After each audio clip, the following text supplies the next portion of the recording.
Ben Harris trudged down the crowded high school hallway. He never saw it coming. A foot shot out from the crowd, hooking his ankle and sending him crashing painfully onto the floor. Laughter burst around him. One of the loudest, cruelest voices belonged to Hunter, a tall, athletic junior who had made it his mission to torment Ben since middle school. "Watch your step, Tubby." Ben bit his lip to hold back a whimper. He refused to let them see him cry. Turning his face away from Hunter's triumphant grin, Ben's gaze flicked across the hall, where he caught sight of Emily, his older sister. For a split second, their eyes met. He hoped for the faintest sign of concern or solidarity. Instead, Emily's gaze snapped away. She laughed at something her friend said, as though Ben was invisible. Ben's cheeks burned red hot as he scrambled to gather his spilled belongings. He reached for his battered spiral notebook, only to have Hunter pin it beneath the heel of his sneaker. "Come on, fatty," Hunter mocked, "if you really want it." Suddenly, a sharp, authoritative voice cut through the laughter. "What's happening here?" It was Ashley, popular, confident, and cruel in her own right. For a fleeting moment, Ben felt a surge of hope, but as Ashley's eyes swept over him,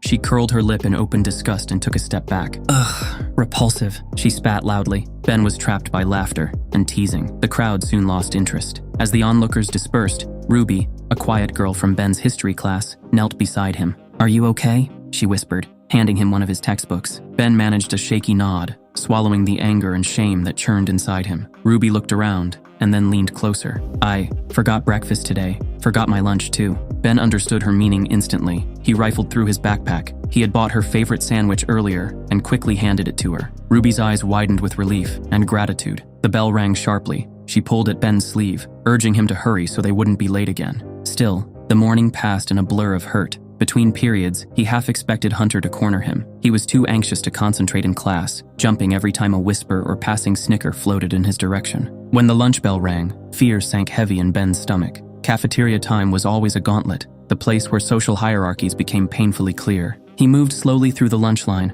conscious of his limited money after buying Ruby's sandwich. With a meager tray containing the cheapest lunch items, he retreated to his usual isolated corner. Halfway through nibbling his sandwich, a shadow fell across the table. Hunter and his minions, Derek and Nick, loomed over him. Ben's throat tightened in fear. He had nowhere to run. Hunter snatched some fries from Ben's plate and held them disdainfully. "Should you really eat this, piggy? You've had enough for 3. Ben stared at the table, refusing to respond. Hunter's sneer darkened at the lack of reaction. He flipped Ben's tray in one swift motion, splattering milk and potatoes across Ben's shirt. The sound of a phone snapping a picture reached Ben's ears. Suddenly, another classmate, Lily, approached Ben, handing him napkins and quietly checking if he was okay. She gently wiped his shirt, but her kindness barely reached the emptiness in his chest. "It's okay," she whispered. "Just breathe." Ben felt tears threatening to escape. He inhaled sharply, forcing them back. Lily helped him clean up. He managed a small, grateful smile. "I'm all right, thanks." Lily gave his arm a brief, supportive squeeze. Then, with one last glance around the busy cafeteria,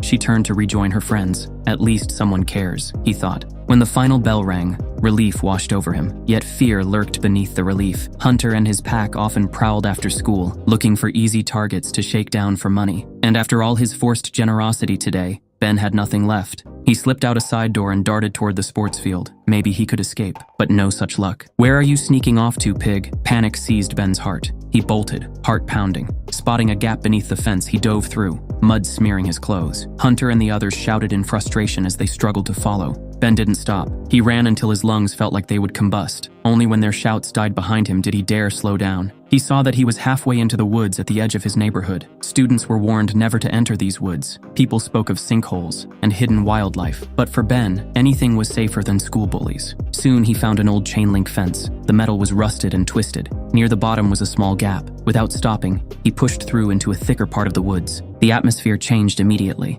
Only the distant caw of a crow broke the silence. Yet he felt relief for leaving Hunter behind. Through a curtain of vines and decaying foliage, he spotted the outline of a structure, a small shrine or temple-like construction. Ben was curious. He pushed aside the wet branches and stepped into a small clearing. In the center stood a crumbling stone altar. She appeared sorrowful, exhausted, and emotionally raw. The events of the day came crashing over him. The humiliation, the fear, the laughter. Hot tears spilled down his cheeks. "Please," he whispered, "make it stop. I can't do this anymore." His words disappeared into the quiet woods. Feeling foolish, he bowed his head. Then, a soft wind blew through the clearing. Ben stopped and looked around, checking if someone was there. A faint, melodic whisper seemed to echo around him. So much sorrow, so much anger. It was impossible, of course, but it felt like the statue itself was speaking directly into his mind. Ben's left hand suddenly burned, a searing pain flaring across his palm. He yelped in shock, nearly dropping onto his backside. He forced his eyes open to see his palm. A dull red spiral glowed there, then faded into a jagged scar. Dazed, Ben closed his fist. When he looked again, the statue stood silent under the sky. Chilled to the bone and running on autopilot, Ben retraced his steps out of the woods. Hunter and his goons were likely gone by now. When Ben reached home, the house was cold and quiet. His parents traveled frequently for work, so it had become normal for Emily to manage the household, when she bothered to, anyway. He smelled something simple cooking, probably pasta sauce from a jar. Emily stood at the stove. She glanced over when she heard Ben enter, but her face was a mask of indifference. Ben removed his muddy shoes and sneaked upstairs to his room. The door clicked shut. He wanted to talk to someone about the bizarre experience. But who would believe him? He collapsed on his bed and drifted into a deep sleep, haunted by half-remembered voices that echoed around him in the darkness. Morning came too soon. For a moment, he believed everything was a dream, the shrine, the voice. But when he looked at his palm, he found a strange eye-like symbol tattooed there. He swallowed hard. It was real. In the kitchen, Emily stood sipping coffee and scrolling through her phone. She barely glanced up, frowning at the sight of him. As usual, they left at different times. The walk to school felt surreal. Each step felt easier,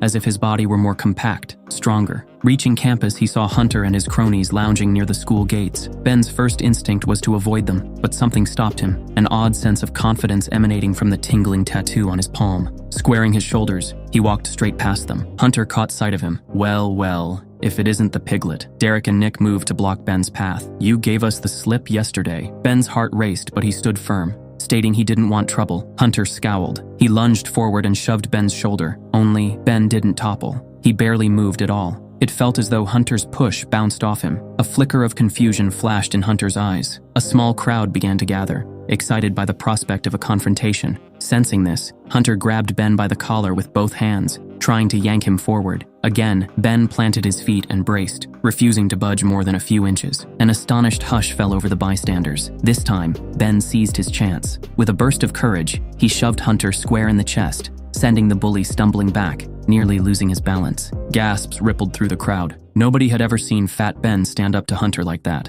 Phones appeared, cameras rolling. Hunter's face twisted with rage, but before he could charge again, a commanding shout echoed from the school entrance. "Enough!" Coach Reynolds roared. The crowd broke apart, running to avoid trouble. Hunter glared at Ben, then backed off, with Derek and Nick trailing behind. Ben stood there in disbelief. He'd done it. He had stood up for himself. Where did that strength come from? It was like the mark was absorbing his negative emotions and buffing him in return. When he reached first period English, Ms. Lee was teaching. Normally, Ben would avoid attention, but today he found himself raising his hand. Ms. Lee blinked in surprise. Ben rarely volunteered answers. A few classmates exchanged startled glances. As Ben finished speaking, he caught sight of Ashley at the front. She tossed her hair and shot him a glare that bristled with annoyance, then turned back to her phone with a dismissive shrug. Still, Ben felt a tiny spark of satisfaction flicker inside him. He had a confident voice, and for the first time in forever, he was using it. At lunch, instead of hiding in a corner, Ben carried his tray confidently. He spotted Ruby waving him over. She had an open seat next to her circle of friends.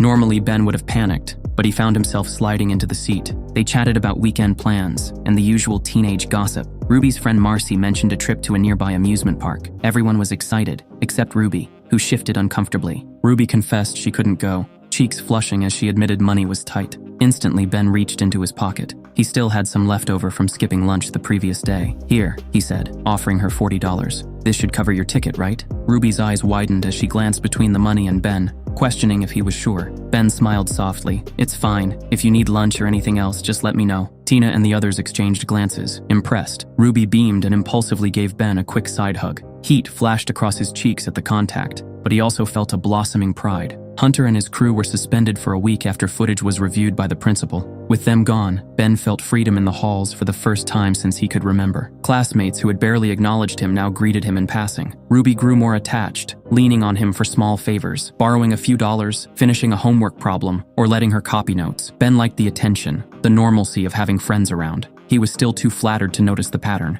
How many people always seem to forget their money when they were with him? At home, Emily noticed changes too. Ben was less passive, more outspoken. One evening, she tried her usual tactic, turning up the TV volume loud and drowning out his attempt to speak with her about chores. This time, he snatched the remote from her hand. She gaped for a moment before rolling her eyes. "Stop acting like you're someone important. It's annoying." He set the remote down, face calm. "And yet here you are noticing me. Maybe go back to ignoring me like you always do." Her eyes flashed with anger, but she said nothing and stalked off. Soon, a burning curiosity drew Ben back to the shrine. A week had passed since he found it, and woke up with the mark. He needed to learn the source of the confidence and power he was gaining. After school, he returned to the same area by slipping through the gap in the fence. Only something felt different this time. Every path seemed to loop him back to the same spot, no matter which direction he took. A creeping unease ran down his spine, as if the forest were trying to confuse him. Hidden among the trees, unseen by Ben, a pair of crimson eyes watched, smiling faintly at his frustration. After nearly an hour of searching, Ben gave up and trudged home, more questions than answers swirling in his mind. That night, he scoured local legends on the internet. He found only passing mentions of a weeping maiden ghost story in those woods, rumored to cry under the moonlight. Hardly helpful. Next morning, as he passed Ashley and her friends, he overheard them whisper, "He thinks he's so cool now." To his own surprise, he turned, smirked at them, and waved. One of the girls blushed and looked away, mortified that she'd been caught bad-mouthing him. Ashley rolled her eyes so hard it looked painful, but Ben merely walked off. Later that day, Ruby asked Ben if they could walk to the bus stop together after class. He felt a nervous excitement, wondering if this might be a transition from casual flirting to something more real. He waited by the school gate, checking his phone every few seconds. 10 minutes passed, 15, no sign of her. Growing worried, he went back inside to look for her. Passing a partially open classroom door, he froze at the sound of her voice inside. Marcy's voice answered. Ben inched closer, and his stomach twisted when he heard his name. "Just saying it's gross how he follows you around like a lost puppy," Marcy quipped.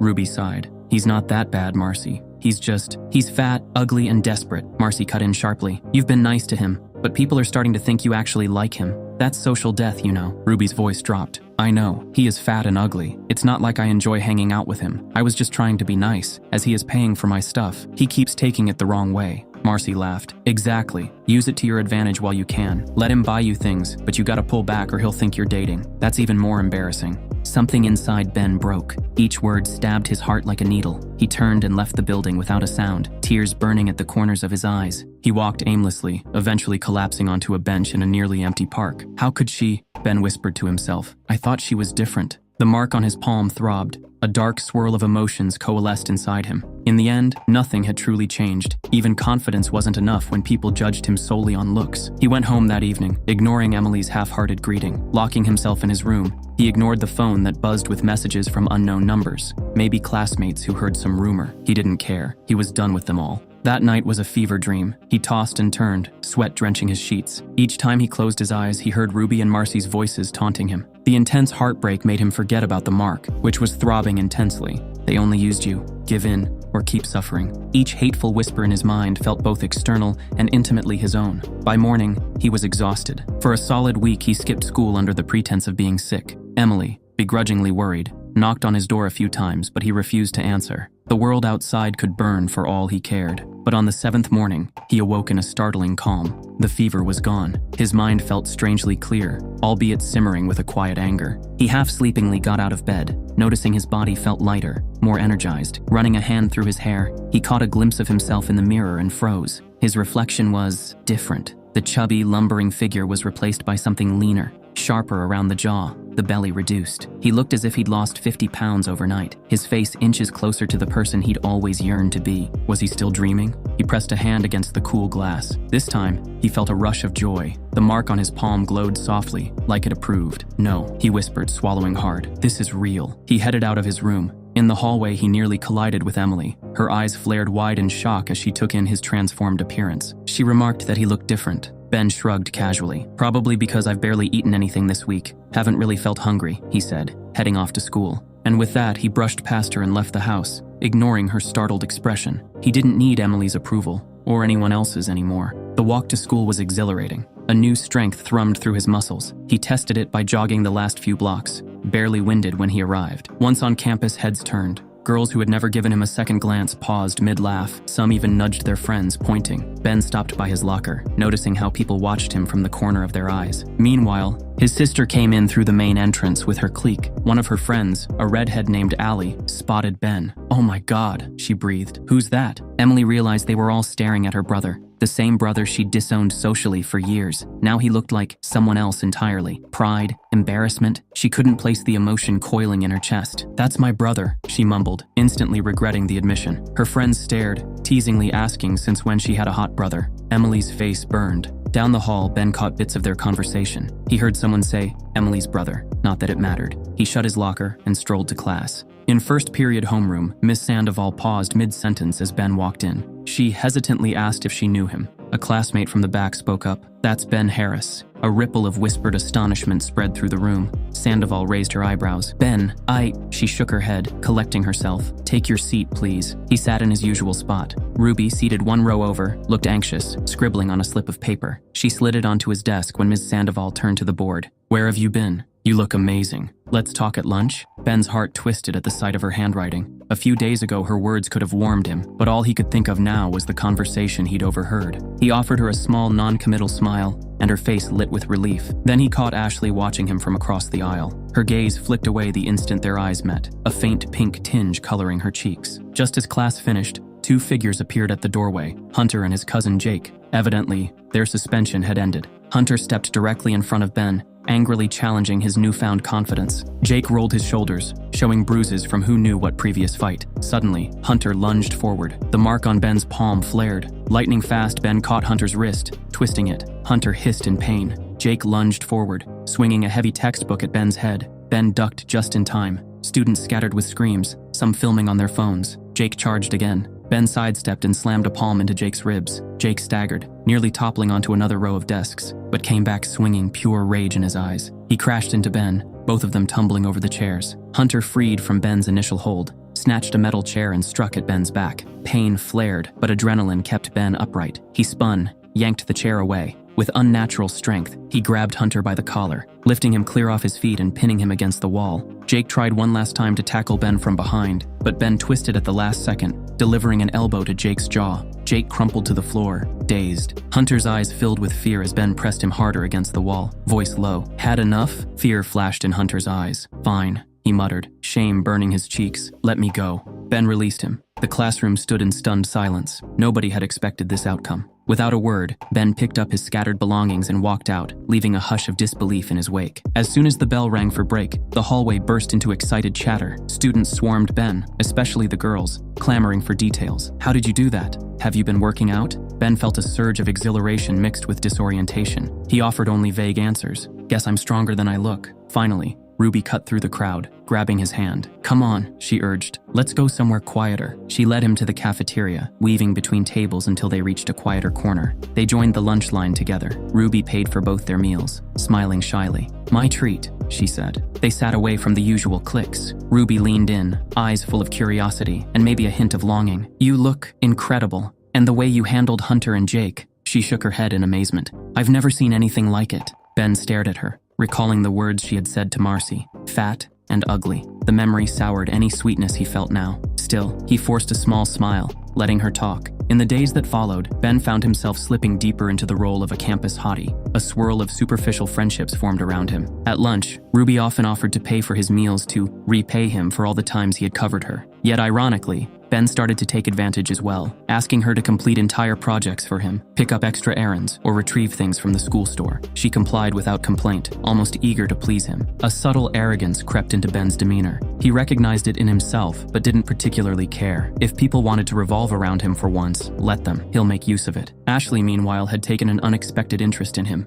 Once the queen bee who ridiculed him, she now found ways to bump into him in the hallway or linger near his table at lunch. Her face was a carefully crafted mask of mild disinterest, but her eyes showed curiosity. And then the day came when Ashley approached him in the cafeteria. Ruby was at his side as usual. Ashley ignored Ruby entirely, focusing on Ben with a smile that almost sparkled. "Hi, Ben," she purred. "Mind if I sit with you?" Ruby stiffened, glancing at Ben uncertainty, but Ben merely shrugged. "Sure." Ashley slid into the seat across from him. She launched into a speech about track tryouts, how she'd noticed his athletic potential. Ben stared, unimpressed. Finally, she lowered her voice like sharing a secret. I'm throwing a party this weekend. A couples only thing. Just some pair games, you know, fun stuff. She smiled, eyes boring into Ben's. I thought maybe you'd like to come with me. A hush fell around their table. Ruby's nails bit into the plastic tray. Ben leaned back, studying Ashley's face. Once he had admired her from afar. He remembered the day he complimented her outfit, and she called him a creepy loser. The memory of that humiliation shaping his words. Interested? He echoed softly. He glanced around the cafeteria, making sure they had an audience. Then his voice hardened. Tell me, Ashley, were you planning on getting to know me before or after calling me a worthless loser? Ashley's smile froze. Ben stood slowly. Her eyes flicked to the side, perhaps calculating an escape route. He placed his hands on the table, leaning in. You think I've forgotten? Last year, right in this room, I complimented you. You and your friends laughed at me in front of everyone. Ashley's face turned pale beneath her makeup. It was just a joke. A joke, Ben repeated, letting out a short laugh. Funny, I wasn't laughing. Let's be clear, you don't actually care about me. You just can't stand that I'm getting attention you think you deserve. Ashley tried to stand, but Ben slammed his hands on the table, causing her to flinch and sink back. You want me at your party? Maybe pretend to be your boyfriend? Let me be absolutely clear. I wouldn't be caught dead with someone like you. A collective ooh rippled through the cafeteria. Whispers and excited giggles followed, everyone relishing the social drama. Ashley's eyes brimmed with tears of humiliation. You jerk, she spat. Ben stepped aside, letting her stagger up. She looked around desperately, searching for a lifeline, but found none. Whatever, she hissed. Your loss. She shoved through the crowd, hurrying away with little watery eyes. Ruby watched with a stunned expression. When the dust settled, Ben grabbed his bag, ignoring the stares. Ruby followed him out of the cafeteria, looking torn between admiration and unease. After last period, Ruby tracked Ben down near the school's oak tree. Ruby tugged at Ben's sleeve. Can we talk? Alone? He followed her behind the oak where it was quieter. The tension in her voice put him on edge. She fiddled with her skirt's hem, eyes flicking up to meet his. After what I saw today, Ashley throwing herself at you, it made me realize something, she began softly. Ben, I have feelings for you, real feelings. I'm sorry if I ever acted otherwise. Tears glistened at the corners of her eyes. I know I might not deserve it, but I'm hoping we can. She trailed off, waiting for him to respond. The old Ben might have felt his heart leap, might have embraced her with teary gratitude, but the memory of her conversation with Marcy was still too raw, and the new Ben had no interest in being played again. Sorry, Ruby, he said. I'm just not interested. Her eyes flared with shock. But I thought we had something special. You thought? Ben asked lightly. Then his gaze darkened. Do you remember the night your car broke down on Highway 6? You called me at midnight crying. I came right away. Ruby sniffled, nodding frantically. I remember. You saved me, I was so grateful. You also called me your hero, he said, bitterness threading his voice. But do you remember what you said to your friends behind the science wing? You called me fat, ugly, just an errand boy, easy to manipulate. Ruby flinched as though slapped. I used you recently too, Ruby. Having you run errands, do my homework, basically jump at my every request. Now we're even, right? Tears spilled down her cheeks. Ben, please, I was stupid, I never... Save it. He turned away, shoulders tense. I don't need fake friends anymore. She reached out to grab his wrist, but he pulled back. Her tears fell harder. Ben, I'm so sorry. I never wanted it to go like this. The look on his face silenced her. In the hush, he could hear his own heartbeat thudding in his ears. Some part of him ached with regret. Without another word, he strode across the grass, leaving her trembling and tear-stained. He felt the brand on his palm pulsate with terrifying intensity, fueling a dark sense of satisfaction and something else, a pang of emptiness. As he cut across the school's front lot, everything seemed to blur. By the time he registered his surroundings, he found himself once more in the overgrown clearing with the statue. Panic flared. How had he gotten here? A single pair of hands clapped slowly in the gloom. Ben's heart lurched as he spun around, searching for the source. The statue of the sorrowful woman now stood before him in living flesh, stepping down gracefully from the altar. She was slender, with long dark hair cascading over her shoulders, wild and hungry. Ben staggered back, voice tight, asking, "Who is she?" She laughed softly. "Oh, my dear Ben, who is the wrong question." Her voice seemed to echo from multiple throats at once, a voice of a woman, a girl, maybe even a child. He realized he was trembling, the mark on his palm scorching now. Her lips twisted into a mischievous smile. "Your kind calls us demons." She dipped into a mock curtsy. "Call me Lilith. I am older than your pitying gods, a primal demon that feeds on desire and greed." Ben felt cold dread coil in his stomach. You gave me this mark."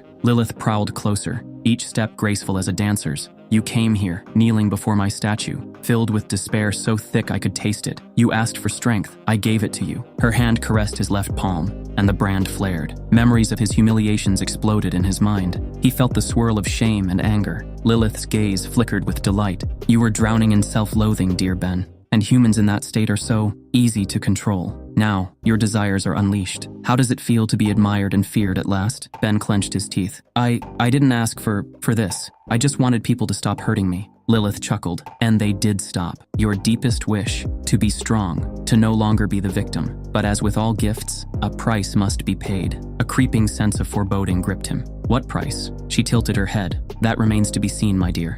Ben, recalling the times the mark flared whenever he felt anger or pride, had he slowly been losing himself? Lilith leaned in. Your heartbreak, your rage, it tastes exquisite. I can make you stronger still. I can feed you power until you can bend the entire school, this entire town, to your will. She traced a finger under his chin. But be warned, sweet mortal. The more you devour, the more you hunger. Are you ready for that? He thought about Hunter lying bruised on the floor, Ashley fleeing in tears, Ruby sobbing under the oak. Was this who he wanted to be? He opened his mouth, but no words formed. Lilith laughed, a sound thick with triumph. She leaned in until her lips brushed against his ear. I'll be watching, dear Ben. Don't disappoint me. Ben jerked awake to the shrill beeping of his alarm clock. He blinked at the ceiling. That encounter, Lilith, had it all been a dream? He scrambled upright and glanced at his palm. The tattoo was growing. His hands trembled. It had been real. The more you devour, the more you hunger. At school, a charged atmosphere awaited him. Students eyed him with a blend of awe, suspicion, and a bit of fear. After all, he had thrashed Hunter and Jake in front of an entire class. Ben moved through the crowded hallway in a daze. Near the vending machines, he spotted Hunter lingering awkwardly, clearly hesitant about approaching him. Hunter opened his mouth, as if wanting to say something, but words wouldn't come. Ben sighed, irritated by the awkwardness. What? If you've got nothing to say, piss off. Hunter's jaw tightened, then stepped aside without another word. That afternoon, Lily, who had once tried to help clean off the spilled lunch from Ben's shirt, approached him. She was one of the few who seemed genuinely concerned. She shyly crossed her arms, asking Ben if they could talk. He nodded. They found an empty stretch of hallway near the library. She fiddled with the straps of her backpack. Everyone's talking about you, about how you've changed.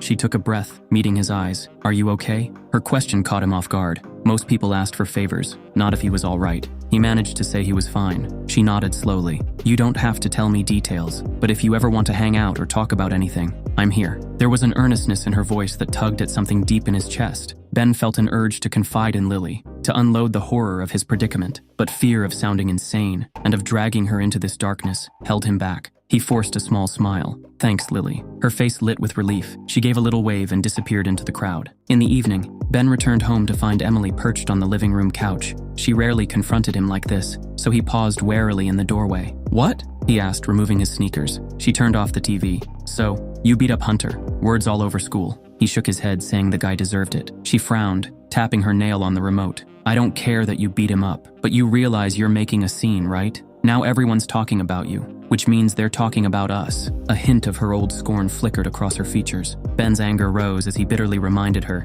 she'd spent years hiding their relationship. Emily flushed. You don't get it. My social life, your social life, Ben repeated mockingly. That's more important than literally anything else. Well, guess what? I won't be your dirty little secret anymore. She stood. Mom and Dad told me to look after you, but you're just making everything worse. First, you vanished for a week. Now you're acting like some pumped-up jerk. This isn't you. He laughed bitterly. Isn't it? Maybe I'm finally fed up. He stalked toward the stairs. You never cared before, so don't pretend now. Emily opened her mouth to retort, but he was already gone. That night, Ben dreamed of Lilith again. She stood at the shrine, beckoning him closer. What do you want? Ben demanded in the dream. Lilith's lips curved into a predatory grin. I want you to embrace what you're becoming. You can have revenge, power, everything you've ever desired. You need only ask. He jolted awake, drenched in sweat. The next day at school, despite Ben's harsh rejection, Ashley seemed determined to salvage her position. She planned her couples-only party anyway, and rumors spread fast that it was going to be huge. But word reached Ben through Ruby. Ruby, still on shaky terms with Ben,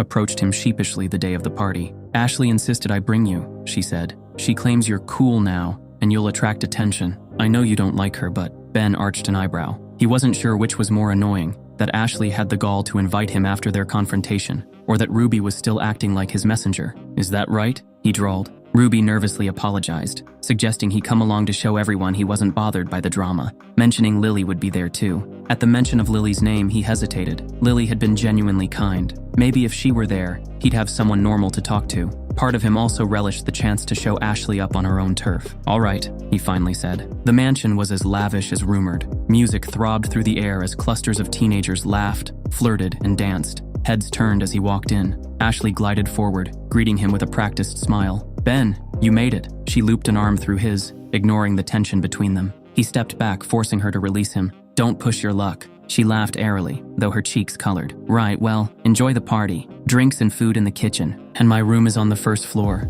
she chuckled. Ruby approached hesitantly, raising her cup in thanks, trying to meet Ben's gaze. He replied indifferently that he might not stay. A hum of conversation broke out as people noticed him. Some admired his new look. Others whispered behind how he had nearly crushed Hunter. In the far corner, Lily stood, awkwardly nursing a can of soda herself. She brightened when she saw Ben and waved him over. Hey, I wasn't sure if you'd come. He smiled faintly, admitting uncertainty about being there, but glad to see a friendly face. She gestured to the crowd. Ashley's typical crowd. Models, jocks, some random kids hoping for clout. I'm out of place, but I came with a friend who just left me to flirt with some senior. So, I'm basically alone. She laughed, a bit wryly. Ben felt an odd protectiveness toward Lily. They chatted for a bit, sipping sodas, sharing stories. Her warmth and sincerity reminded him that life wasn't all betrayal. Suddenly, the music cut off. Heads turned. Standing in the living room doorway was Hunter. Ashley hurried to Hunter, greeting him quickly and checking if he was okay. His gaze locked on Ben. Everyone knew about their feud. Lily stepped closer to Ben, eyes wide with concern. Hunter insisted he wasn't looking for trouble. Ben folded his arms, urging him to speak. Hunter glanced around, noticing the phone's recording. You made a fool of me. I don't deny I deserved some of it. He paused, frustration etched on his features. I'm done with you. I'm calling it quits before someone gets seriously hurt. A ripple of surprise ran through the onlookers. This was not the outcome they expected. Ben's anger flared, spurred on by the mark. You started this. I know I did, Hunter snapped. But I was never out to kill you. I was just... No, it doesn't matter. I've got bigger problems at home, so I'll keep my distance. There was a trembling sincerity in Hunter's voice that pricked at Ben's conscience. Lily placed a hand on Ben's arm, voice soft. Maybe it's time to end this, Ben. Meanwhile, Ben wavered, the two halves of himself at war. He could hear Lilith's voice in his head. Crush him. Show no mercy. That is the only way. Suddenly, thunder rumbled outside. The overhead lights blinked again, plunging the mansion into near darkness for several heartbeats. Then the lights returned, dimmer than before. Before anyone could speak, a figure appeared in the open door. Drenched by the rain, wearing a thin black dress, stood the demon girl. Ben's heart lurched in horror. Lilith, he breathed. She had crossed into the mortal world, no longer bound to the shrine's clearing. Her eyes scanned the room. What a delightful gathering, she purred. May I come in?